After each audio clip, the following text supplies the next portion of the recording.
Hi students, today our lecture is on physics and the topic is gravitation. Here we will see what is gravitation. The universe has many constituents like galaxies, stars, planets, comets, asteroids, meteoroids, etc. So all these are the constituents. The force which keep these constituents bound together by a force of attraction is called as gravitation. So gravitation is that kind of force which exists between the two bodies due to their attraction between them. This is gravitation. In this topic, we will study 5 concepts. The first concept is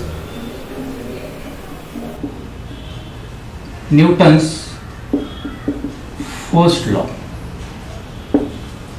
This will be our first concept.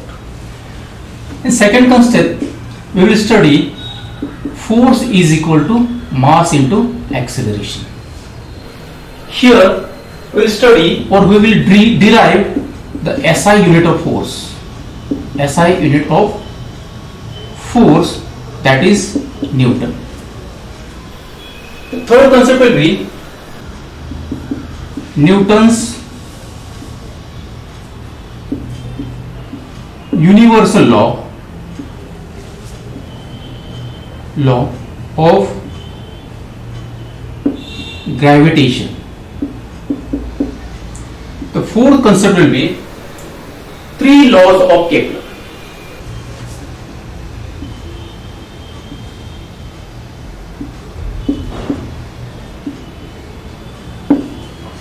And the fifth concept will be how these 2 laws are associated with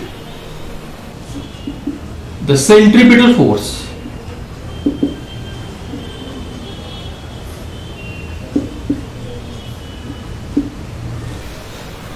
So we will study on these 5 concepts. Now, by Newton's first law. What is Newton's first law? Consider this is an object of mass m on this plane surface. So this is plane surface and this is an object at position of rest. And what is Newton's first law? Every object remains in position of rest until it is acted upon by external force. So this object will remain in its position of rest, that is first position which is in rest, unless it is not acted upon by certain external force, that is force F. It will not displace or it will not change its position. It will remain in the position of rest. So when force is applied to this object or a material body, it moves in forward direction. So this is the second position of this object. There will be no change in the mass here. Just there is a displacement made by the particle or the physical body or material object from first position to the second position. This is displacement made by the particle. Here the velocity achieved by this particle is v. Velocity is a v and time taken by the particle to change its position from the first to second is t. So here we can tell that force is applied. When force is applied, force is equal to mass into acceleration. Force is equal to mass into acceleration. The body is having its mass, own mass. This is first portion, this is second portion. The body is accelerated. The body has accelerated from the first portion to second portion. Here, what is acceleration? What is acceleration? Acceleration is velocity. Velocity of this particle when it moved from first to the second position and the time taken by the particle, that is t. This is acceleration. Then what is velocity of the particle? The velocity of particle v is equal to displacement made by the particle. Made by the particle upon time. Displacement made by the particle upon time, this is velocity. So we will find the unit of velocity. The displacement is measured in meter and time is measured in seconds. So what is velocity? The unit of velocity is meter per second. Then what will be the unit of acceleration? The unit of acceleration will be velocity upon time. Velocity upon time, that is V means displacement upon time, that is meter per second. Meter per second upon second. This is acceleration. This is unit of acceleration. So the acceleration will be meter per second square. This is unit of acceleration. From this we can say force is equal to mass into acceleration. The mass is measured in kg and the unit of acceleration is meter per second. So kg meter per second square is the unit of force. This is equal to Newton. So the unit or the SI unit of force is Newton. We have derived this. So this was our second concept. Force is equal to MA and SI unit of force is Newton. Here this is the derivation of SI unit of force, that is Newton. Our third concept is Newton's universal law of gravitation.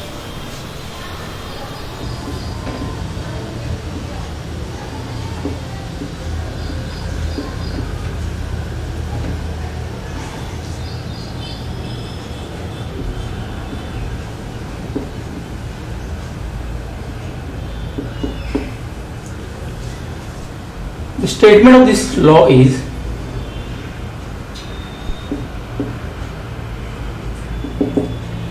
every particle of matter attracts every other particle of matter by a force of attraction which is directly proportional to the product of their masses and inversely proportional to square of distance between them. Suppose these are two particles. These are two particles with masses m1 and m2. According to statements, every particle of matter attracts every other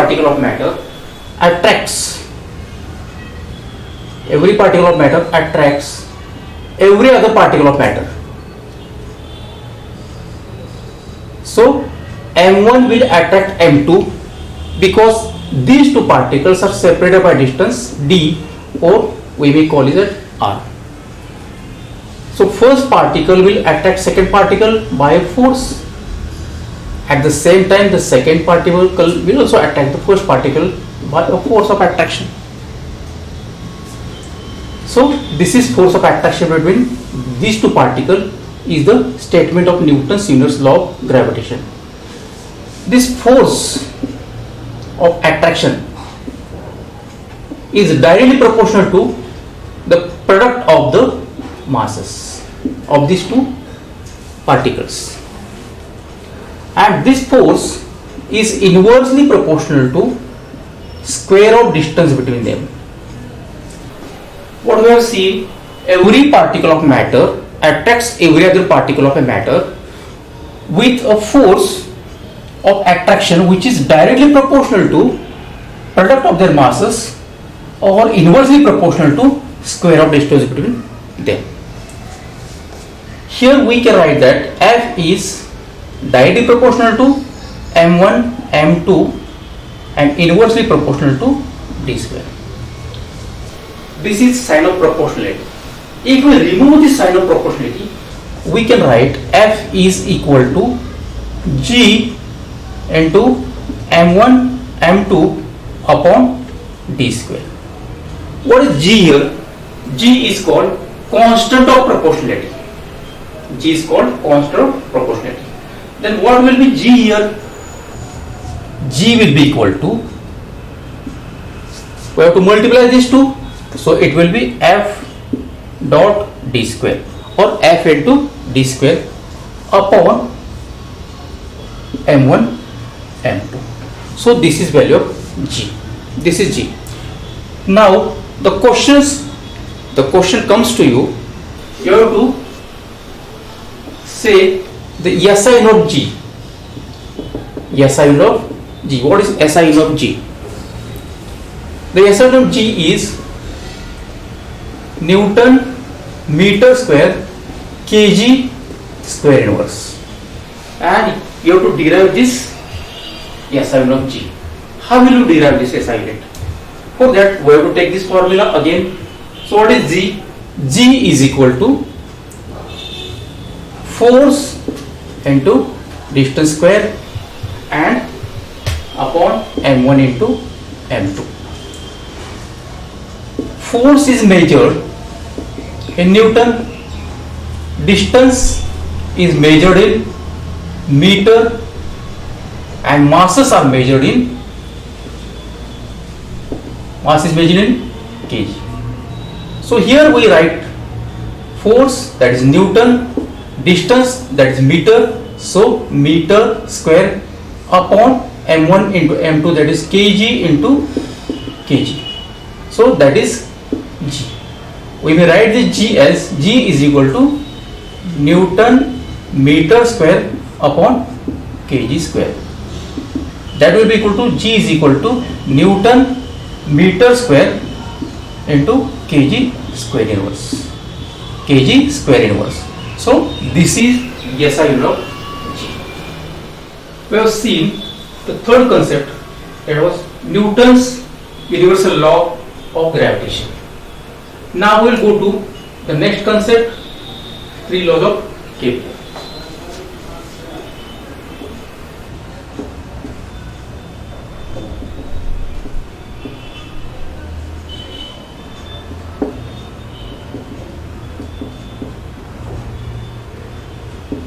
First law of Kepler.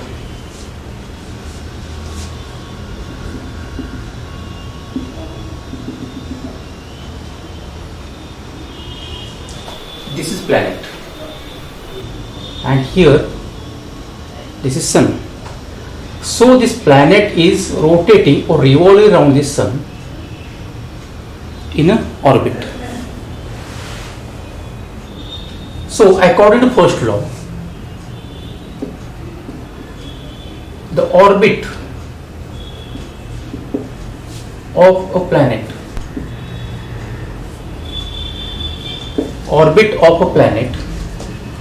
is an ellipse. Orbit of a planet is an ellipse with the sun. Orbit of a planet is an ellipse with the sun at one of its foci. What is foci? Foci is the point of focus. Means the sun has radiated its energy. This is the radiations on the planet made by the sun. So this distance is called as foci. The orbit of the planet, this is orbit of the planet, this is planet, and this is its orbit in the form of ellipse.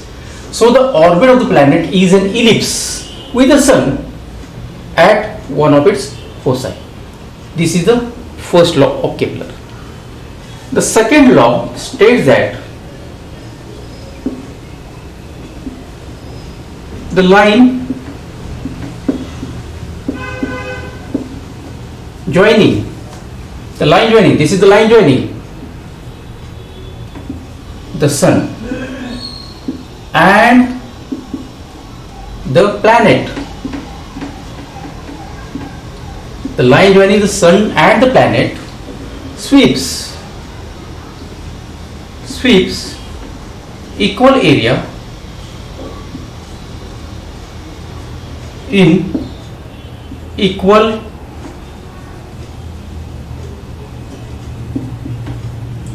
interval of time. See, this is first portion of the planet. Here it will rotate. So this is the second portion. This is the third portion. If we join this,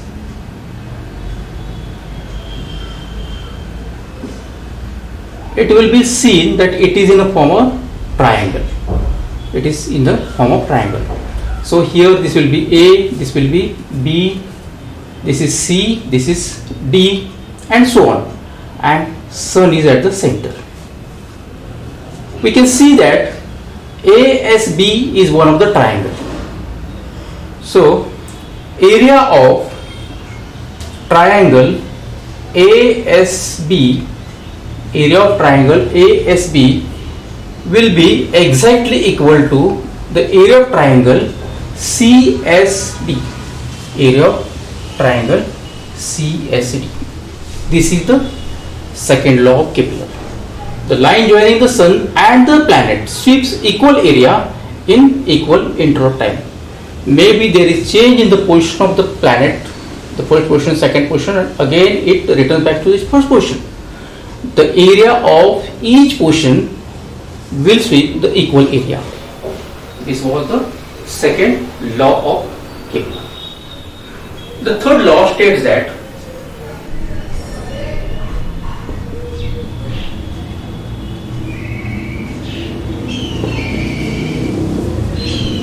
the square of the time period, square of time period of a planet revolving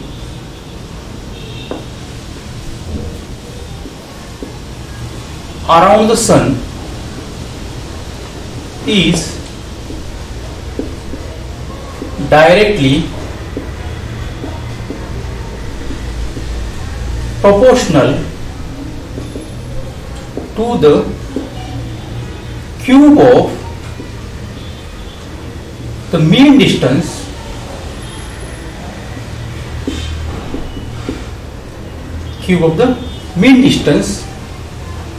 from the planet to the sun. That is, t square is the time period. When the planet starts from here, it will complete its one rotation. This is one time period.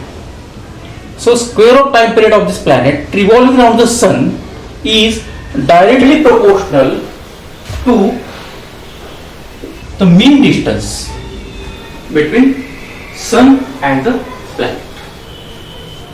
Directly proportional to mean distance, cube of mean distance from sun and the planet. Here, if we remove this sign of proportionality, that will be equal to t square is equal to k into d cube. So t square upon d cube will be equal to k. This is k. Value of k is t square upon d cube. By making its inverse, 1 upon k will be equal to d cube upon t square. So this was the third law of Kepler. Our next concept is centripetal force.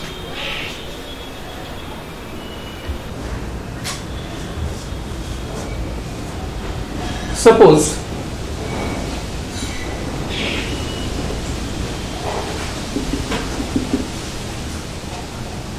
a body or a physical material or an object is rotating or revolving around any other object in a circumference of a circle. It has two types of velocities. This is the velocity which is tangent to this circular path. This velocity is linear velocity.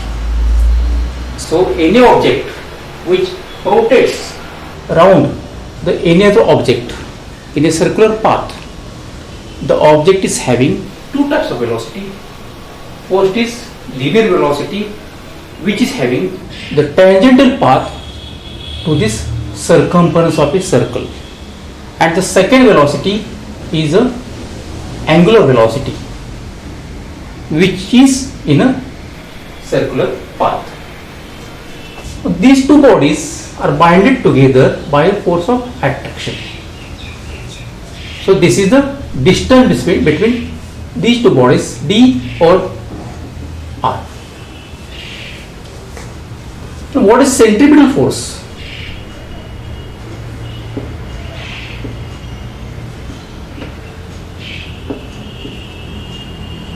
Centripetal force F is equal to mv square upon r. So this is mass of the object. This will also have its own mass. So this object with certain mass is rotating or revolving around this object which is located in the center. M is the mass of this body, v is the velocity of this body, and r is the distance between these two bodies. So force is equal to mv square upon r. This is a centripetal force. But what is velocity? Here v is equal to circumference of a circle, because this v is a linear path. This is also velocity, but this velocity is not considered because this body is binded to this central body due to this binding force, that is radius of this circle, and this binding is to the inward side, that is towards the center. This binding is towards the center, that is force is applied towards the center of the mass of this body, and this is centripetal force. So the velocity to be considered is a circular velocity or the angular velocity.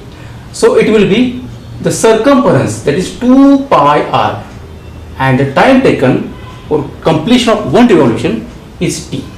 This is t. So this is velocity. If we place the value of velocity or substitute value of velocity in this first equation, we will get, that is F is equal to mv square upon r. We will put this value of v, it will be m into value of v is 2 pi r upon t and bracket square upon r.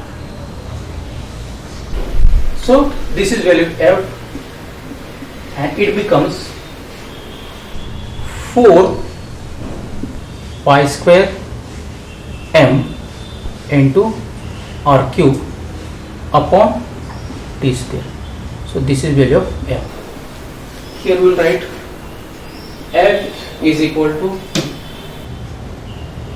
4 pi square m into r cube upon t square.